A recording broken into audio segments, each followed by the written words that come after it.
उनके यहाँ चबूतरे पे मुसलमान भी वही हुक्का पीते थे, हिंदू भी वही हुक्का पीते थे। नमस्कार दोस्तों। भारत की राजनीति में एक से एक दिग्गज पैदा हुए हैं और जब भारत की राजनीति की बात आती है तो उसमें नाम आता है उत्तर प्रदेश का। ऐसे में ही उत्तर प्रदेश में शामली जिले के गांव बीनड़ा में एक महापुरुष ने जन्म लिया था, जिनका नाम था बाबू नारायण सिंह जी। उनके पुत्र संजय चौहान और उनके पुत्र फिलहाल मीरापुर विधानसभा से विधायक हैं। नाम है चंदन चौहान। पूरा परिवार किसानी मजदूरी को मानने वाला परिवार है और आज हम ऐसे शख्स से आपको रूबरू कराएंगे जो उनकी परछाई के साथ साथ उनके साथ चले हैं। अभी जब जहां फिलहाल हम हैं, ये गांव आलदी है और एक समय था जब अंग्रेजों ने पूरे के पूरे गांव को तबाह कर दिया था, सारी जमीनों को दूसरों से आवंटित कर दिया था। उसके बारे में भी पूछेंगे। उससे पहले बाबूजी से उनका नाम और काम जान लेते हैं। नमस्कार जी। नमस्कार। क्या नाम है ताऊ जी आपका? प्रीतम सिंह। प्रीतम सिंह। क्या करते हैं? आपका मतलब पेशा क्या है आपका? अब खेती करता हूँ। तो जैसा मैंने सुना है बाबूजी के बारे में, क्या वो कैसे इंसान थे बाबूजी, और राजनीति में आने से पहले क्या करते थे? मैं बाबूजी से 1970 में मिला था। उन्होंने मेरी नौकरी लगवा दी थी गन्ना विभाग में। मैं उन्हीं के पास रहा 1970 से 1987 तक, उन्हीं के पास रहा। और उस टाइम में भारतीय क्रांति दल के जिला अध्यक्ष थे। वे पहले डिस्ट्रिक्ट बोर्ड के चेयरमैन भी रहे। उन्हें बहुत लड़कों की नौकरी लगवाई, टीचर लगवाए। जो बच्चे 8वीं 10वीं जो अपने पशु चुगाया करे थे, उन्हें भी जाके और उन्हें टीचर लगवाए। अगर डीएम साहब उनसे कुछ क्वेश्चन पूछे थे और उन पर नहीं बताए जाते, तो वे ये कहा करें थे कि ये जानता है इस क्वेश्चन का उत्तर, लेकिन ये नौकरी से बचना चाहता है, आप इसे नौकरी पर लगाओ। इस तरह काम उसने करे। जो डिस्ट्रिक्ट बोर्ड के चेयरमैन रहे उस पीरियड में, बहुत लड़कों की नौकरी लगवाई।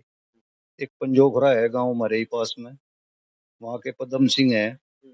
वो पुलिस में भर्ती होने के लिए गए, तो उसे जाने में देर होगी। उसमें टाइम रखा था कि जो इस टाइम तक लड़के लाइन में लग जाएंगे मैं तो लिए जाएंगे, और जो बाद में आओगे उनको नहीं लिया जाएगा।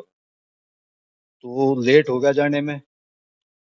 उसने नाम सुन रखा था बाबू नारायण सिंह का, देखे नहीं थे। तो एक रिक्शा वाले से पूछा बाबू नारायण सिंह का मकान जाना है? हाँ जानू। तो मुझे वहां से ले चल। ये जो बात बता रहे हैं, ये कहाँ की बात है? मुजफ्फरनगर की। हाँ। तो वो लड़का अंदर न जाकर मकान पे, बाहर गेट पे खड़ा हो गया। बाबूजी अंदर अपने मकान पे हुक्का पी रहे थे। उन्होंने अपना नौकर भेजा, कहने लगा इस लड़के को ला बुला के। वो लड़का कहा, कहने लगा कैसा है, कहाँ का है? अजी पंजोखरे का हूँ। किसका है? कुछ का हूँ। तो वहां बाहर क्यों खड़ा था? कहना जी पुलिस में भर्ती होने के लिए आया था, और उन्होंने कह दिया अब तो टाइम खत्म हो गया। उन्हें तुरंत फोन उठाकर एसपी से कहा कि ये गांव का लड़का है, आने में इसे देर होगी और पुलिस में लेने लायक है यू, इस लड़के को पुलिस में लो। वो लड़का पुलिस में लिया और वो दरोगा से रिटायर हुआ। तो उन्होंने लड़कों की सर्विस बहुत लगवाई। दूसरी बात यह है कि राजनीति में भी उन्होंने ईमानदारी की राजनीति करी। हेमवती नंदन बहुगुणा मुख्यमंत्री थे, खूब मिलते थे जुलते थे। ला यहाँ तक इंदिरा गांधी तक भी मिले। मैं और बाबू नारायण सिंह, सफकत जंग एमपी, हम तीनों इंदिरा गांधी से भी मिले जाकर। उन्होंने भी पता लगा कि गुर्जर बिरादरी है और गुर्जरों का लीडर बाबू नारायण सिंह है, उससे उनकी राजनीति चालू होगी। फिर बाबू बाबू हेमवती नंदन बहुगुणा ने मेरे ही सामने यह कहा कि नारायण सिंह मुजफ्फरनगर के टिकट आप लोगों ने बांटने, अपने आदमी तैयार कर लियो। जिस जिस आदमी से टिकट दिया गया, मैं बाबू नारायण सिंह ने टिकट दिए थे। बाबू हुकम सिंह को कराने से दिया था, थाना भवन से मलखान सिंह सैनी को दिया था, मुजफ्फरनगर से चितरंजन स्वरूप को दिया था, और अपने आप मोड़ने से चुनाव लड़े थे। 2 बार मोड़ने से विधायक बने, कोऑपरेटिव मंत्री भी बने, पशुपालन विभाग भी रहा। उसके बाद में दूसरी बार में उप मुख्यमंत्री बने। चौधरी चरण सिंह प्रधानमंत्री थे और मैं उप मुख्यमंत्री थे। कैसा जीवन था उनका जब तक राजनीति में नहीं आए थे? उससे पहले जैसे गांव में रहे होंगे। कौन सा गांव है उनका? उनका गांव बीनड़ा है। ये शामली जिले में ही आता है। हाँ, शामली जिले में आता है, हमारे गांव के पास में ही है। ईमानदार नेता रहे, उन पे कोई दब्बा नहीं है। अगर उनके बारे में दब्बे की बात करता है तो मेरे सामने आओ। उन्होंने वकालत करी, वह भी ईमानदारी की करी। राजनीति करी, वह भी ईमानदारी की करी। गरीब आदमी की बात को सुनते थे, उस पर ध्यान देते थे और गरीब की मदद भी करते थे। एक और हमारे यहाँ बात चलती रहती है जो किसान जातियां हैं कि जैसे लंबाई और वजन में कैसे थे वो, देख मतलब उनका रुआब कैसा था देखने में? रोबीले आदमी थे, रोबीले रोब था उनका। उनका रोब था। एक कांड हो गया था, नसबंदी कांड, 1976 में। कब हुआ था वो? उसमें बहुत मदद करी उस आदमी ने मुसलमानों की। मियाँ मटरू जोली वाले चितरंजन स्वरूप विधायक थे। मैं रात को 12 बजे मकान पाए, उन्होंने मैं जगाया। मैंने बाबू नारायण सिंह जगाए, मगर मियाँ मटरू हैं और चितरंजन स्वरूप हैं और मुसलमानों की आबादी में पुलिस फायरिंग कर रही थी, उन्हें डरा रही थी, मार पीट रही थी। तो बाबू नारायण सिंह ने मदद करी रातों फिरे। मीरापुर जान सट की जो पब्लिक आ रही थी उधर से, वो मंडी थाने की पुलिस उन पर फायरिंग कर रही थी। मैं रोके कि भाई फायर करो जिससे पब्लिक शहर मना आवे और सुबह में अपने लोगों को अपने आप समझा दूंगा। तो कहने में भी मस्जिद में गोली लगी थी मुसलमान के। वहां का भी दौरा करा था, बहुगुणा को तुरंत फोन करा था। बहुगुणा आए थे, बहुगुणा ने मुजफ्फरनगर का भी दौरा करा था, करने का भी दौरा करा था। और उस डीएम का उसी दिन ट्रांसफर हुआ। और उससे पहले जो डीएम रह गए थे योगेंद्र नारायण माथुर, वे भेजे गए हटके दोबारा।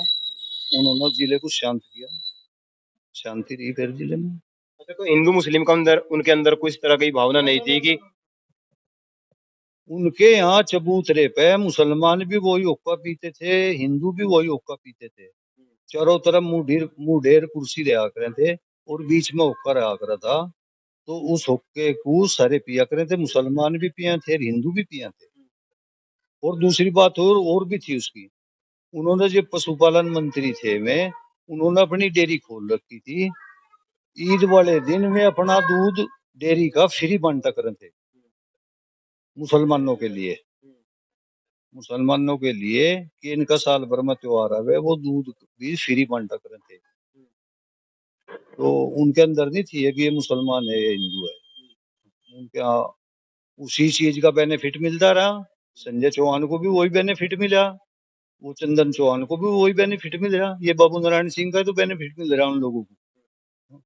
तो और जो नेता थे उनके विचार कैसे थे उनके बारे में, जो अदर नेता थे उस समय के? जैसे बाबू हुकम सिंह जी का आपने नाम लिया, चौधरी चरण सिंह जी का आपने नाम लिया, तो जो क्षेत्रीय और नेता थे उन वो क्या सोचते थे उनके बारे में? और जब बताया जाता है, मैंने और भी बहुत सारी बातें सुनी है उनके बारे में, तो किस कारण से आखिरी में आकर वो हार गए थे? वो जो चुनाव एमपी का रहे, वो तो जनता का फैसला है, उसमें तो कोई किसी की बात ही नहीं है। ये तो लहर है, कभी किसी की लहरा जा, कभी किसी की लहरा जा। गांव में कैसा था उनका रहना सहना? कितनी जमीन थी? कितने भाई थे? में 6 भाई थे। उनके पिताजी जो थे, इंग्लिश पीरियड में जब अंग्रेजों का शासन था उस टाइम कोतवाल थे। उनके जो बड़े भाई थे नारायण सिंह के, एक डिप्टी एसपी थे अमर सिंह जी, एक करण सिंह दरोगा जी थे और एक आप थे। 3 तो एक मदर के थे, 3 दूसरी मदर के थे, महेंद्र प्रताप सिंह, सुरेंद्र प्रताप सिंह और एक बल्लू जी। बल्लू कहते दरोगा जी थे में भी। तो जब राजनीति में आए उसके बाद फिर मुजफ्फरनगर की तरफ चले गए, ये क्यों नहीं सोचा कि क्यों न अपने क्षेत्र में आ जाए, कैराना में आ जाए, शामली में आ जाए?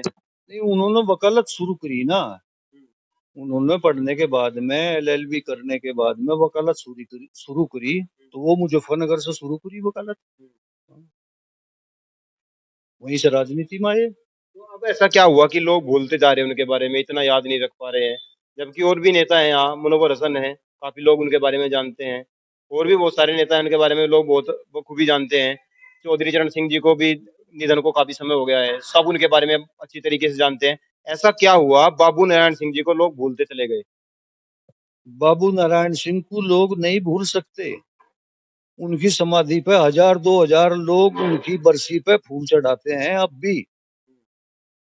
सन 87 में उनकी मृत्यु हुई थी, और सन 87 से मैं भी लगातार उनकी बरसी पे फूल चढ़ाता हूँ।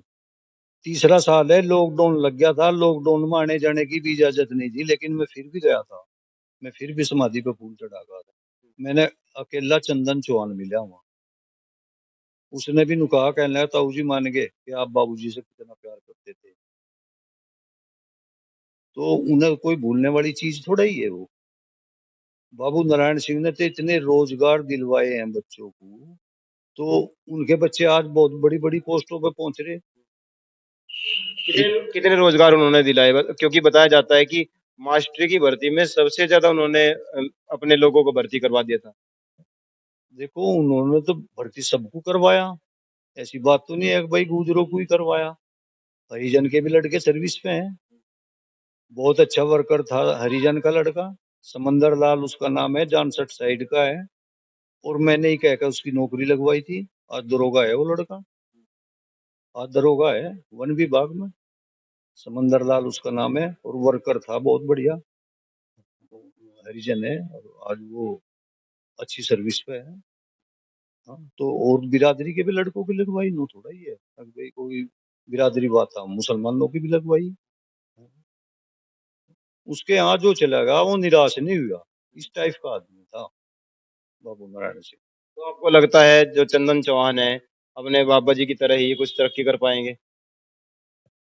देखो, संजय चौहान ने जो तरक्की करी वो बाबू नारायण सिंह के नाम पर करी। आज चंदन चौहान की जो जीत हुई वो बाबू नारायण सिंह और संजय चौहान के नाम पे जीत हुई। विपक्ष की पार्टी है, बीजेपी की गवर्नमेंट है, और वो विपक्ष में सबसे ज्यादा वोटों से जीत रहा, वो बाबू नारायण सिंह की देन है और संजय चौहान की देन है। चंदन चौहान तो बच्चा है, तो वो उनके नाम पे ही इतनी बड़ी जीत हुई है। दोनों जिलों में, शामली में और मुजफ्फरनगर में, सबसे ज्यादा बड़ी जीत जो है वो चंदन चौहान की है। तो ये मायने रखे। ये उनकी छवि तो है बाबू नारायण सिंह की, संजय चौहान की।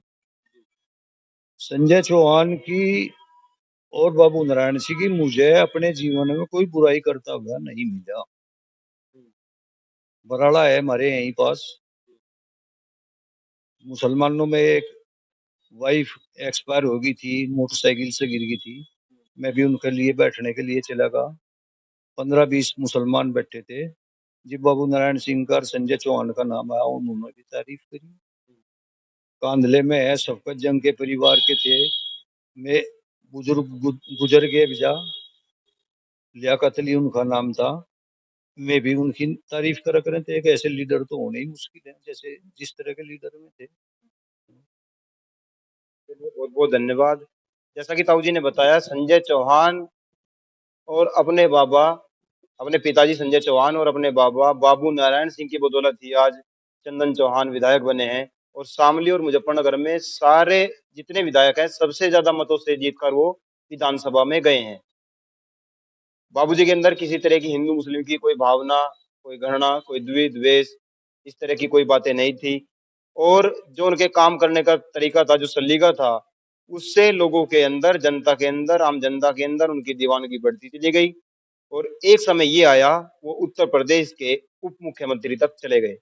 बाबूजी गुर्जर जाति से संबंध रखते थे। उनका गांव बीनड़ा जिला शामली में आ जाता है। और जिस तरह की उनकी कार्य करने की क्षमता थी, वकीलों से भी, और जब वो नेतागिरी में आए, राजनीति में आए, उससे भी वो सबसे हटकर और सबसे परे थी। आज आमजन जो है काफी इज्जत से उनका नाम लेता है। चंदन चौहान जब स्टेज पर खड़े हुए थे मुजफ्फरनगर की सभा में, तब चौधरी चरण सिंह के पौत्र जयंत चौधरी ने भी उनको बताया था कि ये सबसे कम उम्र का विधायक आप विधानसभा में भेजने की तैयारी कर रहे हैं। और आज विधानसभा में चंदन चौहान बैठते हैं। अगर आप मुजफ्फरनगर गए हो और मुजफ्फरनगर इर्द गिर्द हो, तो चंदन चौहान से एक बार जरूर मिलें और जाने कि उस परिवार में कैसे कैसे लोग और कैसे कैसे महापुरुष पैदा हुए हैं। उस समय में उनके बाबू नारायण सिंह जी के पिताजी कोतवाल थे, एसपी रहे। ये देख लीजिए परिवार उस समय कितना सक्षम परिवार रहा होगा, कितना पढ़ा लिखा परिवार रहा होगा। पूरा का पूरा शिक्षित परिवार था और किसान कौम में इस तरह के परिवार मिलना बहुत मुश्किल हो जाता है और उस समय में बहुत मुश्किल था। तो और ज्यादा हम छानबीन करेंगे बाबूजी के बारे में, बाबूजी से पूछेंगे कोई ऐसा और व्यक्ति हो जो और भी ज्यादा गहराई से उनके बारे में जानता हो, या फिर गांव में जाकर और भी तफ्तीश करेंगे। तब तक नई वीडियो के लिए तैयार रहिएगा हमारे चैनल गांव गुआंढ पर। अगर आप नए हैं तो चैनल को सब्सक्राइब कीजिएगा, अगर आप फेसबुक पर हैं तो पेज को फॉलो कीजिएगा। ज्यादा से ज्यादा शेयर किया करें ताकि जो आम जनता की आवाज है वो लोगों तक पहुंच सके। इनके बारे में बहुत कम लोग आज जानते हैं, क्योंकि भूलते चले जाते हैं और हमारे जो बुजुर्ग हैं हमें बताते नहीं है। जिनके फायदे हुए हैं वो बताते हैं अपने बच्चों को कि बाबूजी ऐसे थे, और जिनके फायदे नहीं हुए उनको कोई जरूरत नहीं होती है। तो हमारा फर्ज बनता है हम ऐसे लोगों को जिनको हम भूल गए हैं उनको निकाल कर लाएं और वो उस मोती को बताएं कि ये भी कभी हीरा था। तो इसी के साथ नई वीडियो बहुत जल्द आपके लिए लेकर आएंगे। तब तक के लिए बने रहिए गांव ग्वांड के साथ। धन्यवाद।